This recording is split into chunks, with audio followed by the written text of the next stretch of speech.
Hi everyone, this is Miss Murphy. Here to start you with the beginning of what we've been talking about and practicing in class, which is known as a Zentangle. So I have on some relaxing music because the Zentangle design is supposed to be sort of a mindful, meditative form of drawing and creating patterns. Although we have actually planned some of our patterns, the rest of your patterns are really going to be up to you in the process. So you are going to be incorporating 3 personal patterns within your Zentangle design. But we're going to start out this week with just getting started in pencil, and I want to point out that I've cut my paper down, that one of my 12 by 18 papers, to approximately 12 by 12. So this is the size that you want to have for your Zentangle design. The whole idea behind the Zentangle design is to really kind of let yourself go but still at the same time be creative. And I'm going to start out by showing you how to start at each corner of your paper. So I'm going to start by adding a dot lightly. Well, I'm doing it a little darker so you can see, and I'm adding on each corner of my paper because I'm creating a border and I might want a little bit of my edge around, so I created a dot here, here, here, and here. Not touching the corners, but leaving a little bit of space. As you can see, I've left a little bit of space there. All right, so on to my next step is creating the border edge. So I'm going to just create a wavy line. It really can look however you want. You can even twist it if you want. Like if I wanted to do this and twist it, I generally like to start out light, but I'm just making it darker so you can see it. And you might even have some of your patterns going outside of your design here. The next step is to string. This is called stringing in the Zentangle process. I simply call it creating the tangle. So you want to take your time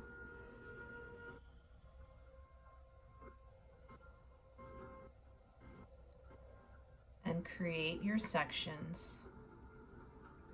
I'm going from one corner to the other. I'm going to twist mine a little bit here. Just imagine that you're running string across from each corner. Now I have 4 sections. You want to create at least 8 sections in your Zentangle. You can really kind of start from anywhere.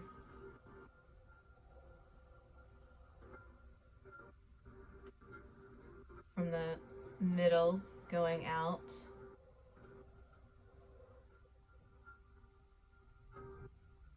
Doesn't even have to come from the middle, actually. You could create another section down here. I have 8 sections. If you wind up having, maybe even 10, that's okay. I actually think I'm going to add one more here down on the bottom of my Zentangle. So now what I would do is just think about how many sections, make sure, and even this in here is a section. Sometimes the tangles that you create, you could even create a larger one, and that would, in essence, create another tangled section within your Zentangle. So that would create another section for you. So I have about 10 sections, and now I'm going to begin applying my patterns. You don't have to start with the patterns that you decided upon for your 3 personal symbolic patterns, but what I would do is start planning where those might go and sort of disperse them throughout.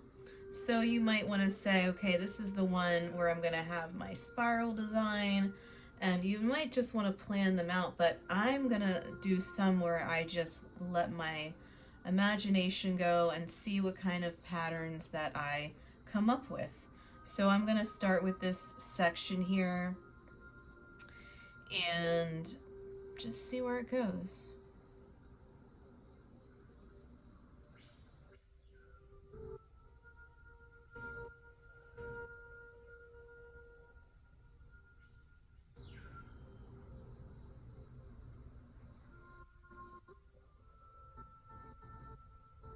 Remember to really just relax as you're creating your patterns. And remember, I was talking about, when you doodle in the corner of your paper, sometimes we don't really plan it all the time, but sometimes different designs happen, and it's kind of more based on intuition, just whatever pattern appears as we start to create.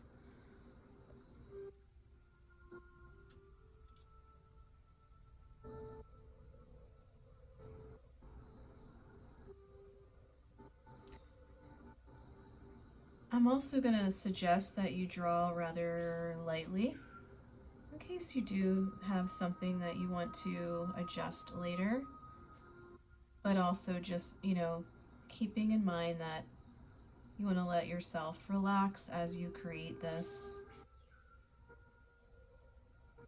I'm creating kind of a twisty design here.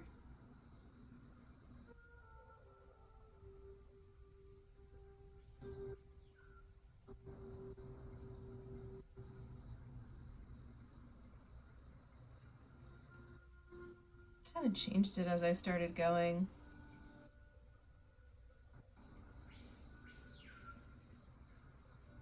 And that's okay, because I might just go back and fix what I had, because I decided that I wanted to add the little bit of a twist here. And I like the way it looks so far. Maybe the twist will get a little bit wider as I go further down. So I think you get the idea. I'm starting a pattern here, but I'm also going to think about where my personal patterns are going to go.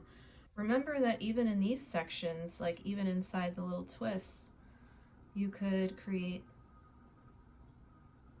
different patterns within those as well.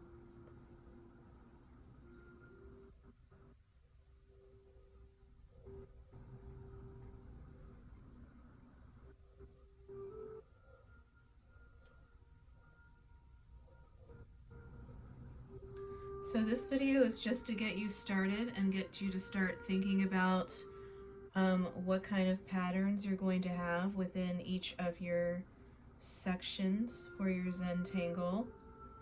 So you want to really just take your time, put on some relaxing music, and create your Zentangle. The other thing I want to say is turning your Zentangle in different directions is very helpful in terms of drawing your patterns.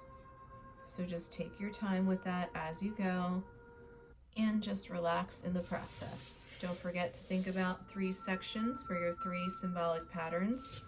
And good luck with the first steps, only in pencil for your large Zentangle design, which is representing parts of yourself. All right, good luck with the first step.